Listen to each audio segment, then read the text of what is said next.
어느덧 9월입니다. 오늘부터는 말씀대로 365 세 번째 책 시작하게 되고요.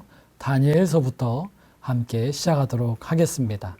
잠시 다니엘서에 대해서 잠깐 말씀드리고 오늘 본문 1장과 2장을 살펴보도록 하겠습니다.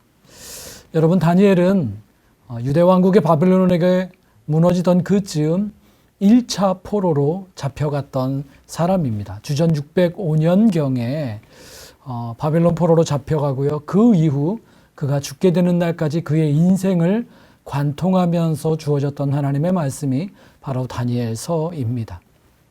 그렇게 따져보면 다니엘의 그 시간 또는 다니엘서의 시간은 바벨론 1차, 2차, 3차 잡혀갔던 시간과 이후에 그들이 포로에서 귀환하던 포로 귀환의 1차 시기, 주전 537년 그 어간까지 하나님의 말씀이 계속 주어졌던 시간임을 알 수가 있겠습니다.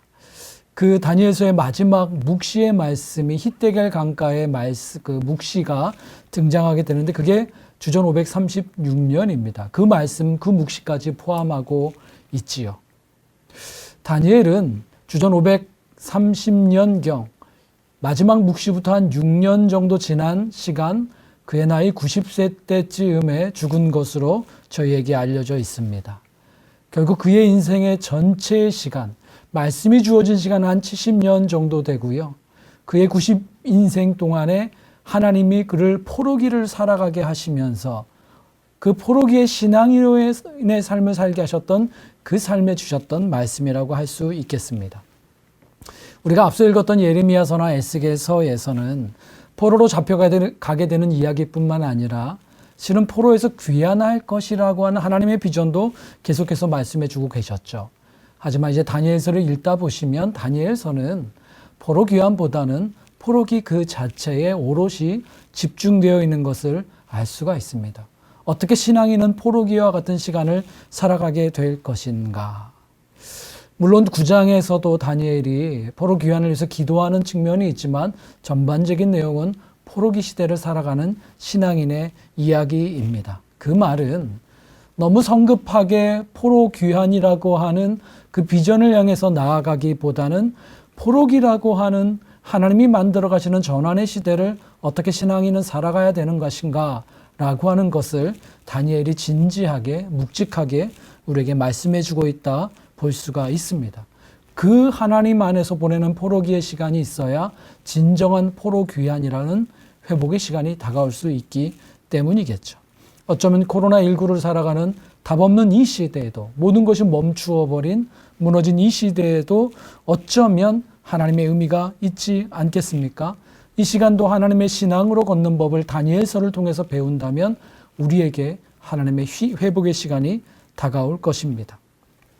그러면 어떻게 이 포로기의 시간을 통해 다니엘은 포로 회복의 시간을, 귀환의 시간을 나아갈 수 있는 전환기를 만들었을까요? 두 가지의 측면을 다니엘서는 우리에게 말해주고 있습니다. 첫 번째는 결국은 신앙이 승리한다. 신앙이 승리한다라고 하는 것과 그 신앙의 승리는 종말까지 주관하시는 하나님을 바라보는 그 믿음 위에 서 있을 때 그 신앙, 승리, 믿음을 이어갈 수 있다. 이 두 가지를 말해주고 있습니다. 그러하기에 다니엘서는 크게 이렇게 두 부분으로 나눕니다. 1장부터 6장까지는 그 시대 속에서도 영웅적인 신앙의 삶을 살았던 신앙인의 승리의 이야기와 그리고 7장부터 12장에는 그런데 그 신앙은 역사의 종말까지 모든 것을 이끌어 가시는 하나님의 역사가 있다라고 하는 묵시의 말씀을 통해 그 하나님을 신뢰하는 그런 두 가지의 큰 내용으로 구분되어 있다 할 수가 있겠습니다. 여러분과 함께 오늘 살펴볼 1장과 2장에도 이 두 가지 요소가 이미 다 등장하고 있습니다. 1장에 등장하는 다니엘과 친구들의 그런 놀라운 신앙의 이야기, 그리고 2장에 등장하는 느부갓네살 왕의 묵시를 통해서 또 하나님의 어떠하심을 보여주는 것을 볼 수가 있습니다. 여러분이 1장에 보시면 다니엘과 친구들이 비교적 어린 나이에 바빌론의 포로로 잡혀오게 되죠. 그들은 그들의 뛰어남으로 인하여서 바빌론 제국의 관리 후보로 발탁되게 되고요. 이름도 개명하게 되고요. 그리고 훈련 과정에 들어가게 됩니다.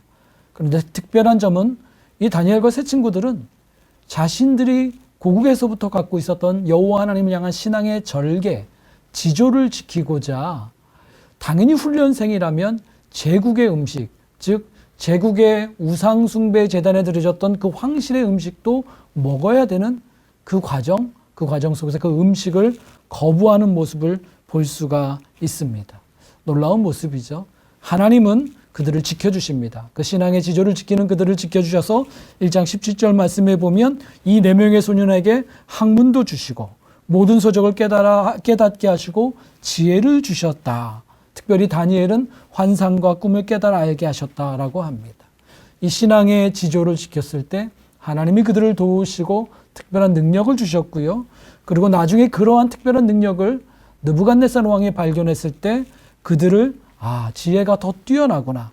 그들의 지혜와 청명이 그 나라의 박수와 술객보다 10배는 더하다라는 것을 칭찬하게 되지요. 아마도 그 칭찬과 이어져서 다니엘은 그 나라의 지혜자의 어떤 관직을 맡았을 것으로 보입니다. 신앙의 지조를 지킴으로 그 나라의 지혜자의 관직을 맡게 된 것 참 놀라운 일이죠. 그런가 하면 여러분 이제 2장에 넘어가면 그가 지혜자의 관직을 받은 것, 그것이 이제 다시 위기의 요소로 그의 삶에 다가오는 것을 보게 됩니다. 2장에 가면 이제 첫 번째 묵시, 간접 묵시라고 합니다. 간접 묵시라 하면 다니엘이 직접 받은 것이 아니라 다른 사람, 특히 왕에게 받은 묵시를 다니엘이 해석하게 되는 것이죠. 느부갓네살 왕이 어느 날 한 꿈을 꾸게 됩니다. 그런데 그 꿈이 무척 두렵습니다. 그래서 지혜자들을 모아서 해석을 요청하게 되죠. 그런데 왕이 아주 이상한 요구를 합니다. 너희가 정말 지혜자라면, 너희가 신적인 지식을 아는 자들이라면 내 꿈의 해석만 말할 것이 아니라 내 꿈이 무엇이었는지 그것부터 말해라. 이것을 말하지 못하면 너희는 다 처형을 당할 것이다. 누구도 당연히 이 일을 감당하지 못하게 됩니다. 결국 왕은 분노하여서 그 제국의 모든 지혜자들, 박수와 술객 모든 지혜자들을 다 처형하라는 명령을 내리게 되죠. 당연히 다니엘과 친구들도 사형 명단에 올라가게 됩니다. 다니엘이 이 이야기를 듣고 자신이 나서서 꿈을 해석했다라고 말을 하게 되고요. 며칠의 말미를 구합니다. 기도의 시간을 구하게 되죠. 친구들에게 함께 부탁하게 됩니다. 여러분, 이후에 다니엘서도 계속 등장하게 되는 것, 다니엘의 이러한 신앙의 핵심 정수에는 여러분 기도가 있습니다. 다니엘이 이때도 친구들과 함께 기도하게 되고요. 하나님은 기도하는 그들에게 느부갓네살 왕의 꿈의 내용이 무엇이었는지, 그리고 그 해석이 무엇인지를 보여주시게 됩니다. 왕 앞에 나아간 다니엘이 이렇게 얘기하죠. 왕이시여, 그 꿈은 여호와 하나님으로부터 온 것입니다. 그러하기 때문에 그 하나님께서 말씀해 주신 해석과 꿈을 이제 말씀드리겠습니다. 라고 이야기를 이어가게 됩니다. 느부갓네살 왕이 그 꿈에서 본게 된 것은 큰 신상이었습니다. 그런데 그 신상은 머리부터 발끝까지 각각의 부위가 정금, 은, 노, 철, 진흙으로 이루어진, 서로 각각의 부위가 다른 재료로 이루어진 큰 신상이었습니다.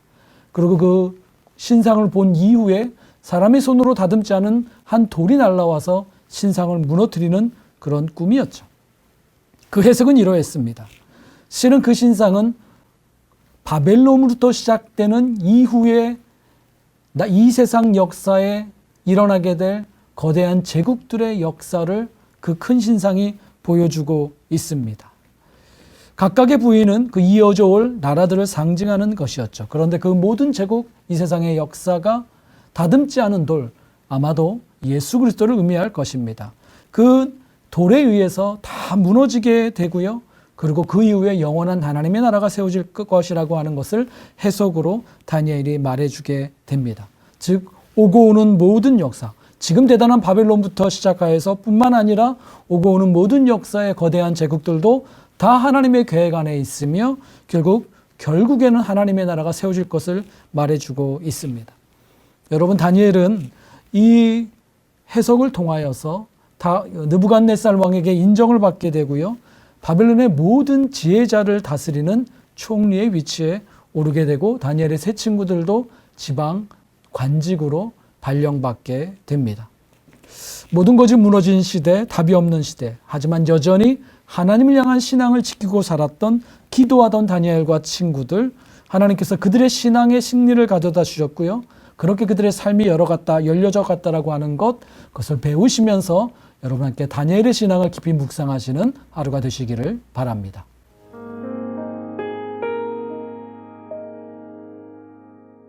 (9월 1일) 수요일이 되었습니다. 여러분, 새로운 한 달 하나님의 은혜 가운데 열심히 믿음으로 살아가기를 간절히 원합니다. 오늘 함께 묵상하실 말씀은 다니엘 2장 21절 22절입니다. 그는 때와 계절을 바꾸시며 왕들을 폐하시고 왕들을 세우시며 지혜자에게 지혜를 주시고 총명한 자에게 지식을 주시는도다. 그는 깊고 은밀한 일을 나타내시고 어두운 데에 있는 것을 아시며 또 빛이 그와 함께 있도다. 아멘. 오늘부터 다니엘서 말씀을 읽게 되겠습니다. 여러분이 다니엘서는 1장부터 6장까지는 다니엘과 그 친구들의 신앙과 삶을 통해서 하나님의 영광이 드러나는 흥미진진한 이야기가 기록이 되어 있죠. 그리고 7장 이후부터 마지막 장까지는 장래 있게 될 하나님의 인류 역사의 주관에 관한 여러 일들이 말씀되고 있습니다. 다니엘서는 가장 쉬운 말씀인 것 같으면서도 이해하기 가장 어려운 말씀 중에 하나라고 생각이 듭니다. 이 다니엘서 말씀을 통해서 우리 모두가 하나님의 큰 은혜를 얻게 되기를 원합니다. 2장에는 느부갓네살 왕이 꿈을 꾸고 그것을 해석하는 이야기가 나옵니다. 그런데 느부갓네살은 꿈을 꾸었는데 꿈 내용 자체를 잊어버렸죠. 그리고는 술사들에게 해석하라 하니 아무도 할 수가 없었습니다. 그런데 하나님께서는 다니엘에게 느부갓네살이 꾼 꿈의 내용도 알려주시고 그 꿈이 가리키는 해석도 알도록 하여 주셨습니다. 자, 그러면 하나님께서는 어떻게 다니엘에게 그 모든 것을 알려주실 수가 있었을까요? 어디서 알아오신 것일까요? 아닙니다. 장래에 있을 모든 일을 계획하신 분, 그 모든 일을 이루시는 분이 바로 하나님이시기 때문에 하나님께서 그 일을 다니엘에게 알려주신 것입니다. 오늘 본문은 하나님의 이러한 면을 다니엘이 고백하는 내용이지요. 다시 한번 읽어보면 그는 때와 계절을 바꾸시며 왕들을 폐하시고 왕들을 세우시며 지혜자에게 지혜를 주시고 총명한 자에게 지식을 주시는도다. 그는 깊고 은밀한 일을 나타내시고 어두운 데에 있는 것을 아시며 또 빛이 그와 함께 있도다. 아멘. 다니엘의 이 고백은 너무나도 당연한 것입니다. 그런데 여러분, 조금은 어렵다고 생각이 돼요. 왜 그러냐 하면 하나님께서 때와 계절을 바꾸신다. 이 앞에 나오는 말씀은 우리가 얼마든지 수긍할 수 있죠. 여러분, 오늘이 9월 1일인데 하나님께서는 8월이 물러가게 하시고 9월이 오게 하셨잖아요. 여름이 지나가고 가을이 오게 하시니까 때와 계절을 바꾸시는 하나님의 손길에 대해서 우리는 충분히 이해할 수 있습니다. 그런데 그 다음 내용은 조금 이해하기가 어려워요. 왕들을 폐하시며 왕들을 세우신다. 여러분, 기본적으로야 하나님께서 왕들을 폐하기도 하시고 세우기도 하신다. 사울 왕을 폐하시고 다윗을 세우셨다. 우리 쉽게 이해가 되죠. 그런데 현실적으로는 이게 참 어렵다는 거예요. 여러분, 만약에 아주 악한 통치자, 독재자 치하에서 고통받는 성도들이 있다고 생각해 보세요. 왜 하나님께서 이 독재자를 빨리 폐하시지 않으시는가? 답답할 때가 있을 거 아닙니까? 그 철권 통치를 휘두르는 독재자가 1년, 2년이 아니라 10년, 20년, 30년 통치할 때도 있어요. 북한을 보세요. 김일성, 김정일, 김정은으로 이어지는 얼마나 긴 세월 동안 무법한 악한 통치를 하고 있습니까? 그럼 하나님께서 빨리 폐하시고 다른 통치자를 세우셔야 될 것 같은데 그렇지 않기 때문에 너무도 답답할 때가 많기 때문에 이 말씀에 대해서 아멘하기가 현실적으로 어렵다고 하는 것입니다. 그럼 여러분, 하나님께서는 왕들을 폐하지도 않으시고 세우지도 않으십니까? 아닙니다. 다 하나님의 때가 있는 것이고요. 하나님의 맷돌은 쉼 없이 돌고 있다는 사실을 우리는 잊어서는 안 될 것입니다. 반드시 하나님의 때, 하나님께서 패할 자를 패하시고 세울 자를 세우실 것입니다. 관건은 그 왕들이 패해지고 새로운 왕들이 세워지고 하는 그 과정 속에서 우리가 견딜 수 있는가 하는 그게 문제입니다. 악한 통치자가 물러가고 하나님이 세우신 의로운 통치자가 등장할 때까지 우리가 자포자기하지 아니하고 믿음을 지키며 우리의 삶을 이어나갈 수 있을 것인가? 그게 관건이죠. 여러분, 어둠의 통치 아래 있을수록 우리가 의지해야 될 분은 하나님이십니다. 하나님을 바라보고 견딜 때가 되면 하나님께서 개입하실 것이고 하나님의 마음에 맞는 자를 마치 다윗을 세우듯이 세우실 줄로 믿습니다. 그때까지 믿음으로 인내하면서 우리 각자에게 주어진 삶을 지켜나가는 것이 중요한 것입니다. 여러분, 오늘 하루하루가 우리에게 그러한 날임을 기억하면서 어떤 환경 속에 있든지 하나님의 때를 기다리며 믿음의 걸음을 걸어 나가기를 간절히 원합니다. 존귀하신 아버지 하나님, 세상의 모든 역사가 하나님의 손안에 있음을 고백합니다. 그러나 때로는 하나님의 그 하시는 일이 언제 우리에게 나타날지 알 수 없어서 안타까워할 때도 있습니다만, 그러나 하나님의 때가 무르익어 옴을 기억하며 그때까지 믿음을 지키며 인내할 수 있는 그러한 마음가짐을 저희들 모두에게 허락하여 주시옵소서. 그래서 하나님의 하시는 일을 보고 그 영광을 찬송할 수 있도록 하나님 저희를 긍휼히 여겨 주시옵시고 대한민국에 하나님의 뜻을 펼쳐 주시옵소서. 예수님의 이름으로 기도드리옵나이다. 아멘.